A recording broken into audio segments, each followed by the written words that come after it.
nightmares in my head, I fear that the thoughts build up until I can't hear, that my mind fills up into a creature, and it haunts me somewhere much deeper. Anxiety, filling up every space, no privacy, and silently, it could build and build until you. Salam sejahtera Malaysia, denyut nadi suara rakyat bergema di channel ini. Beberapa orang kawan tanya dengan saya, apa jadi kalau semua menteri UMNO letak jawatan? Pertama, yang kita perlu tahu, di dalam UMNO hanya ada setakat ini 26 sahaja ahli parlimen.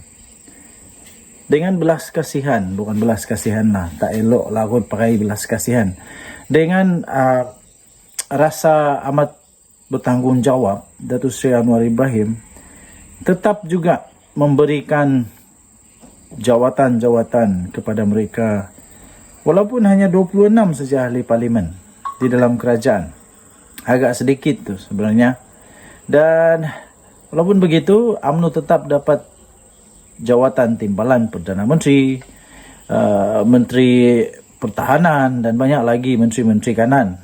Disebut sebagai menteri kanan ataupun menteri besar-besar punya jawatan lah.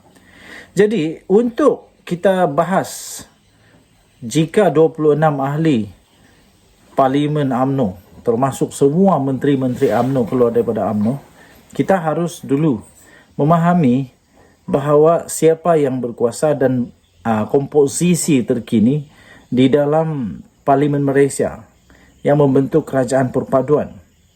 Kita perlu tahu bahawa sokongan yang diterima oleh Datuk Seri Anwar Ibrahim sudah lebih daripada 2/3. Dan matematik basic di dalam politik ini senang. Ahli parlimen seluruh Malaysia hanya ada 222 saja kalau saya tidak silap. Untuk mendapatkan majoriti muda mestilah ada 112. Jadi sekarang ini hanya ada 26 daripada ahli parlimen UMNO. Pertama sekali yang terjadi ialah tidak ada apa-apa yang terjadi. Walaupun semua 26 menteri UMNO ini letak jawatan, tidak ada apa-apa berlaku kepada kerajaan perpaduan ini. Yang berlaku adalah masalah sendiri kepada UMNO, daripada berkuasa kepada tidak berkuasa. Mereka akan kehilangan semua kuasa. Mereka akan kehilangan semua yang mereka sedang nikmati sekarang. Mereka akan kehilangan segala perkara yang mereka sedang nikmati sekarang ini, iaitu kuasa dalam kerajaan. Itu yang mereka akan kehilangan. Tapi Datuk Seri Anwar Ibrahim tidak akan kehilangan apa-apa. Kerajaan ini tidak akan tergugat pun kalau semua 26 mereka ini lompat ke seberang, ke blok pembangkang. Jadi tidak ada sebenarnya formula lain yang dapat menjatuhkan Datuk Seri Anwar Ibrahim.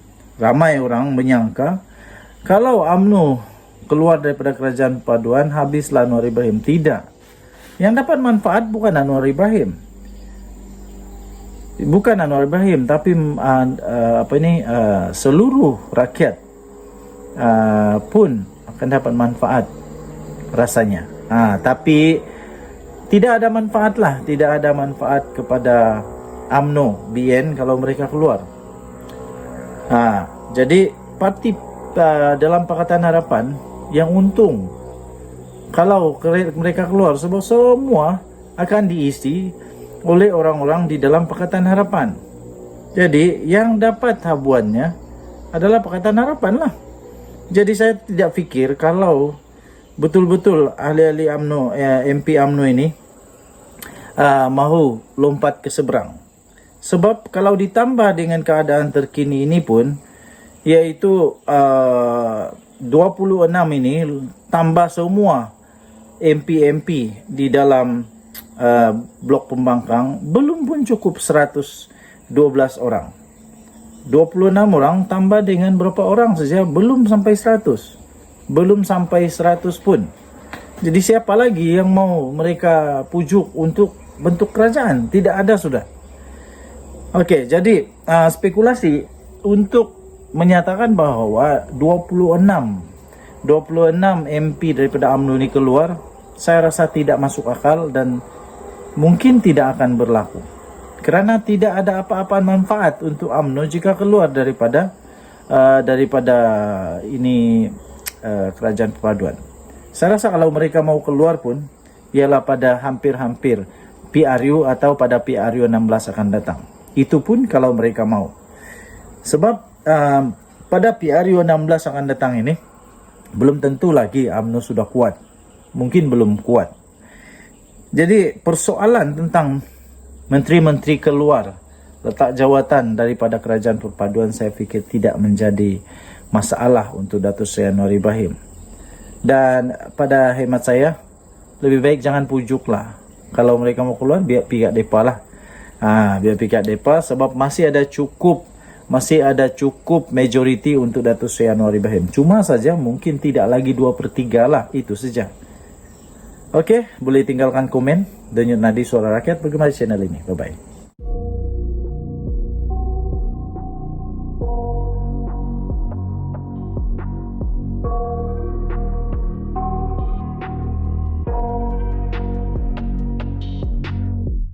I got nightmares in my head, I fear that the thoughts build up until I can't hear, that my mind fills up into a creature, and it haunts me somewhere much deeper.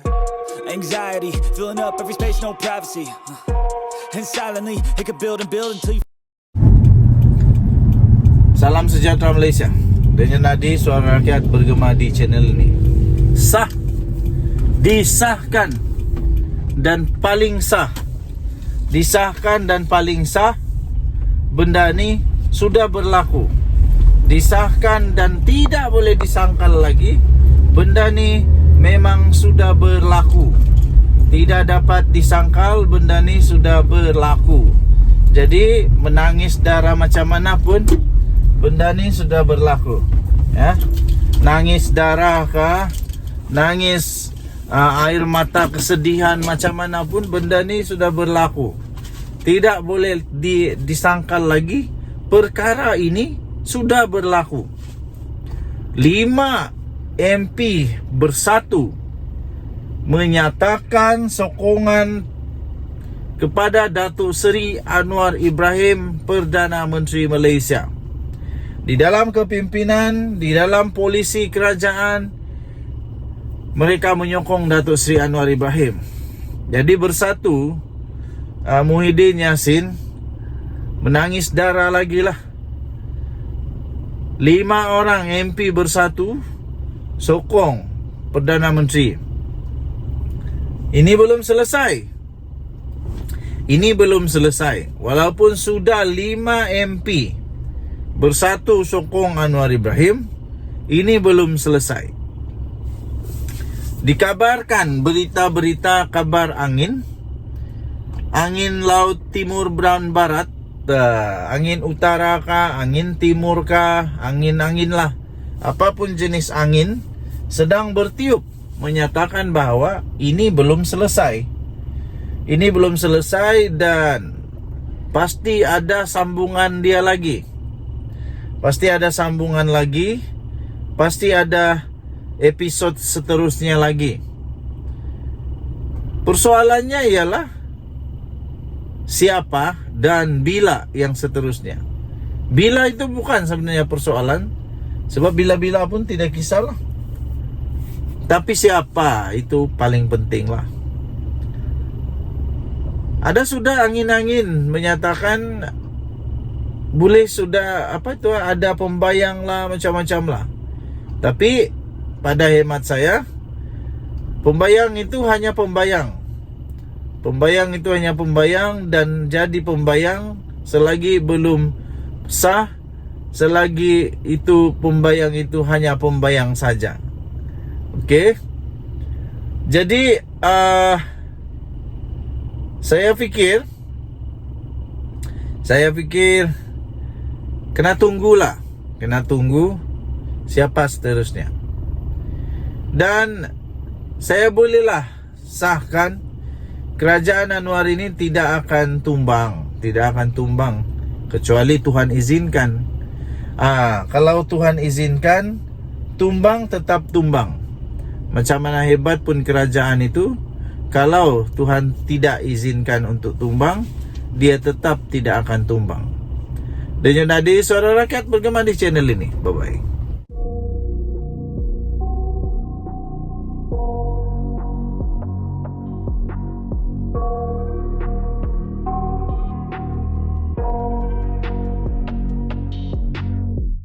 I got nightmares in my head, I fear that the thoughts build up until I can't hear, that my mind fills up into a creature, and it haunts me somewhere much deeper.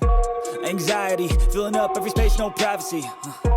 And silently, it could build and build until you...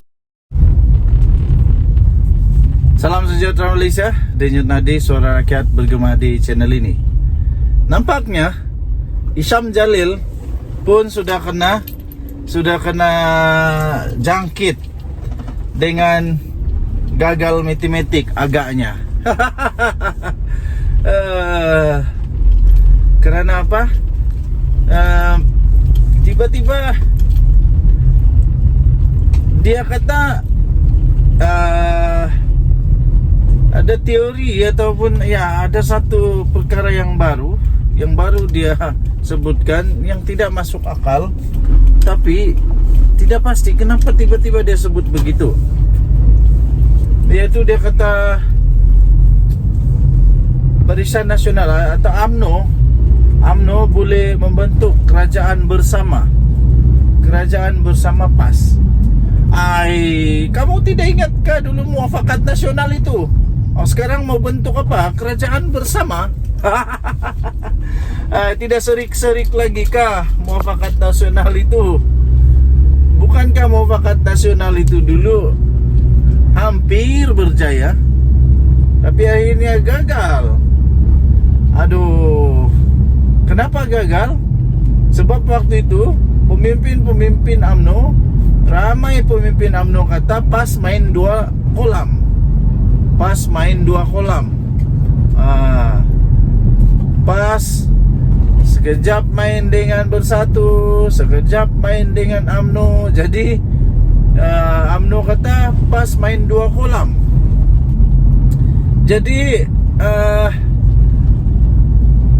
sama juga dipersoalkanlah, kenapa Isyam Jalil buat cakap macam begitu? Dia tidak sedarkah UMNO tu hanya ada berapa kerusi sangat? Kalaupun semua kerusi UMNO itu kerjasama dengan PAS, tidak juga boleh tumbangkan Kerajaan Perpaduan Datuk Seri Anwar Ibrahim. Macam mana pun tetap tidak juga. Siapa yang dia mau pujuk? Dia mau pujuk orang-orang bebas, berapa orang? 3 orang pun tidak cukup. Siapa lagi yang dia mau pujuk? Dia pujuk GPS GRS. GRS sudah kasih keluar dia punya kenyataan bahawa kemungkinan menolak untuk bekerjasama dengan Bersatu. Jadi kalau sudah menolak kerjasama dengan Bersatu, macam mana lagi GRS mau masuk dalam Perikatan Nasional? Aduh, GPS orang Sarawak memang sudah nekat tidak akan buat apa-apa kerjasama dengan PAS. Tidak. Jadi tidak akanlah. Jadi di mana yang dorang mau cari ni? Kalaupun dapat siapa si Syed Saddiq pun dia belum cukup lagi, tetap belum cukup. Jadi bingung lah kalau begitu, macam mana mau cukup. Ini bukan hanya sedikit majoriti yang Anwar Ibrahim ada sekarang, lebih 2/3 majoriti. Jadi bukan mudah. Yang menjadi kenyataan sekarang ini adalah orang-orang dari Bersatu dan PAS, Bersatu dan Perikatan Nasional, bukan PAS ya, Bersatu dan Perikatan Nasional yang berduyun-duyun sokong Datuk Seri Anwar Ibrahim. Itu yang berlaku. Nah, itu yang berlaku. Jadi Isyam Jalil, baguslah, pergilah belajar matematik dulu, pergilah belajar. Tapi kan Isyam Jalil ini orang yang hebat. Macam mana dia boleh kena brainwash begini ni ya? Heran juga. Oke, kita tunggulah apa yang terjadi. Salam sejahtera Malaysia, selamat pagi, bye-bye.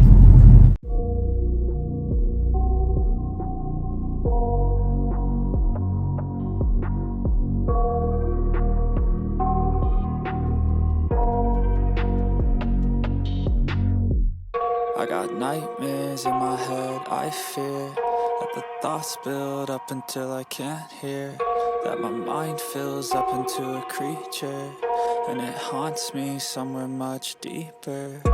Anxiety, filling up every space, no privacy. And silently, it could build and build until you... Salam sejahtera Malaysia, denyut nadi suara rakyat bergema di channel ini. Nampaknya Mahathir semakin tua. Memang itu realiti dia lah. Baru tadi saya baca satu hantaran posting di akaun X Dr. Mahathir Mohamad, Cedet Official. Dia punya tulisan begini, tapi setiap kata-kata dia, setiap rangkap apa yang dia tulis itu saya ingin ulas, saya ingin sedarkan bahwa Mahathir sebenarnya waktu menulis ini dia lupa. Dia sudah, mungkin dia nyanyuk sudahlah sebab sudah tua kan. Mungkin dia sudah lupa perkara yang melanda dia juga. Sepatutnya tulisan ini sangat sesuai untuk Mahathir sendiri. Makna kata apa yang dia tulis ni, dia ludah ke atas langit, kena di lubang hidung sendiri. Dia tulis kemaman. Nombor 1, kemaman menunjuk bahawa sokongan UMNO merosot lagi. Selagi UMNO bersongkongkol dengan DAP, sokongan kepada UMNO akan terus merosot. Cuba kembalikan kepada Mahathir. Kalau Mahathir sepatutnya tulis begini, PRU 15 menunjuk sokongan kepada Mahathir merosot sudah. Tidak ada lagi makna Mahathir dalam politik Malaysia. Okey. Selagi Mahathir tidak bertobat, sokongan pada Mahathir akan terus merosot. Sepatutnya tulisan itu begitu. Rangkap pertama. Rangkap kedua. Dia tulis, semua sedar UMNO bukan lagi berjuang untuk bangsa, negara dan agama. Perjuangan UMNO ialah untuk duit, untuk selamatkan kepimpinan yang bersengkongkol dengan jenayah. Cuba tulis begini. Sepatutnya Mahathir tulis begini. Semua sedar Mahathir bukan lagi berjuang untuk sepatutnya yang dia perjuangkan dulu. Tapi perjuangan Mahathir sekarang adalah untuk selamatkan diri sendiri dan supaya terus dapat diterima di dalam politik Malaysia. Yang hairannya sekarang ini hanya PAS dan Bersatu saja yang mau terima Mahathir. Manakala parti lain tidak lagi mahu Mahathir ini, sudah tua. Tidak relevan lagi, kalah teruk. Nah, nombor 2. Nombor 3, dia tulis, lagipun pengundi UMNO bukan lagi ketahui jasa UMNO pada negara. Mereka sudah tua dan tidak aktif lagi dalam arena politik. Ini paling lucu. Sepatutnya Mahathir tulis begini. Lagipun pengundi-pengundi rakyat Malaysia bukan lagi ketahui jasa Mahathir kepada negara.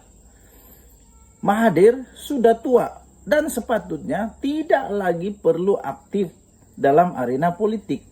Sepatutnya Mahathir letak jawatanlah, bersara teruslah daripada politik. Jangan kucar-kacirkan politik negara Malaysia.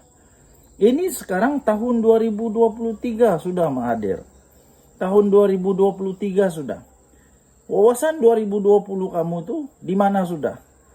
Sekarang tahun 2023 masanya untuk orang-orang muda, bukan untuk orang-orang tahu sudah berusia 90 tahun. Ini zaman moden sudah. Bukan lagi zaman-zaman Mahathir. Zaman Mahathir sudah limpas lah. Orang-orang tua seperti Mahathir sepatutnya tidak lagi aktif dalam arena politik. Itu yang patut dia tulis.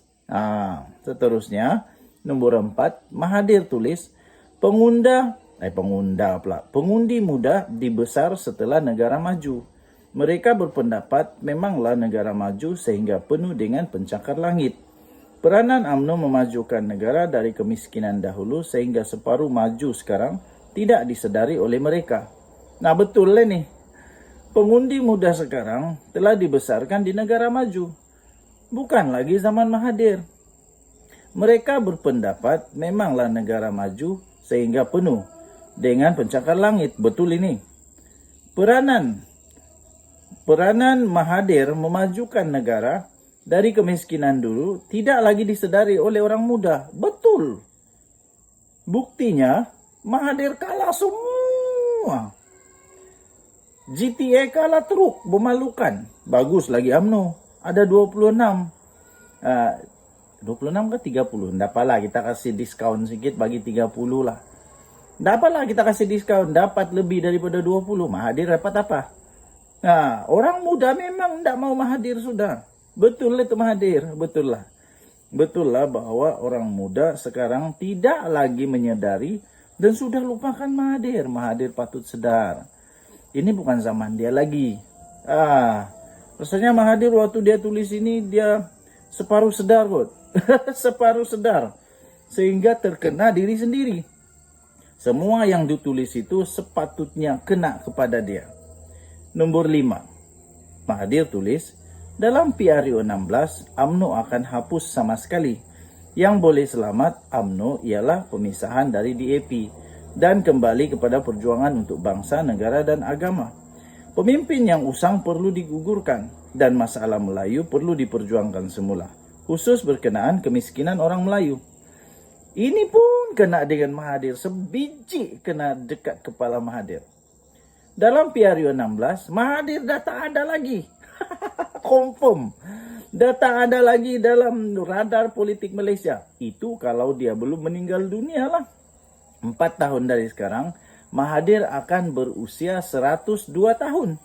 Masih ada lagi ke Mahathir dalam radar politik. Itu kalau belum Tuhan panggil dia. Kalau Tuhan sudah panggil dia, sepatutnya begini. Dalam PRU 16, Mahathir tak ada lagi. Yang boleh selamat Mahathir ialah untuk dia membuat amal ibadah, pergi sembahyang banyak-banyak, pergi buat pahala banyak-banyak supaya selamat dunia akhirat.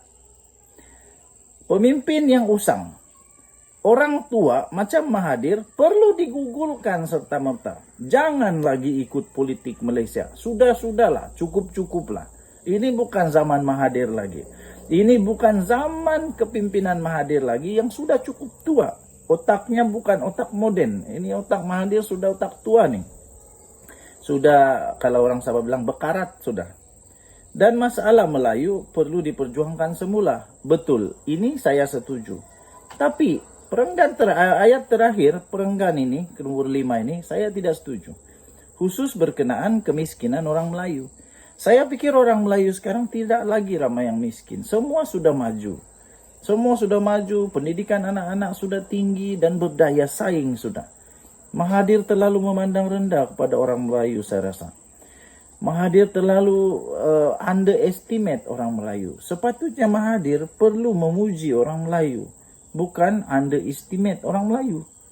Nomor 6, Mahathir tulis, saya sedih kerana bapa yang menyelamat UMNO pada masa dulu, anak yang mustahkan UMNO setelah ambil alih kepimpinan. Ini saya tiada komen, tapi ini pun kena balik kepada Mahathir. Mahathir sepatutnya dia tulis begini, saya sedih. Saya yang selamatkan UMNO ketika UMNO diharamkan oleh ROS. Saya bangunkan UMNO baru, tetapi saya sendiri yang musnahkan UMNO dengan kalahkan UMNO pada PRU. Ini yang betul. Kenapa Mahathir tak selamatkan UMNO? Nomor 7, ini paling tepat. Suka atau tidak, inilah kenyataan. Inilah kenyataan. Betul. Suka atau tidak, inilah kenyataan yang paling betul untuk Mahathir renung-renungkan pada usia yang semakin gelap, tua, dan bakal menghilangkan diri selama-lama ini. Nah, inilah dia tulis nomor 8. Inilah message ke Maman. Ini patut ditulis, inilah message rakyat. Rakyat sudah tolak Mahathir. Rakyat sudah tolak Mahathir. Mahathir tidak lagi relevan, kalah teruk. Seluruh parti kalah teruk, tak dapat pun satu pun calon yang Mahathir pertandingkan dulu tidak dapat deposit, termasuk dia dan Mukris, anaknya sendiri dan Mahathir sendiri. Kesian. Ditulis oleh Dr. Mahathir. Terima kasih Tun Mahathir yang ingatkan kami tentang perkara ini. Selamat pagi Malaysia. Bye-bye.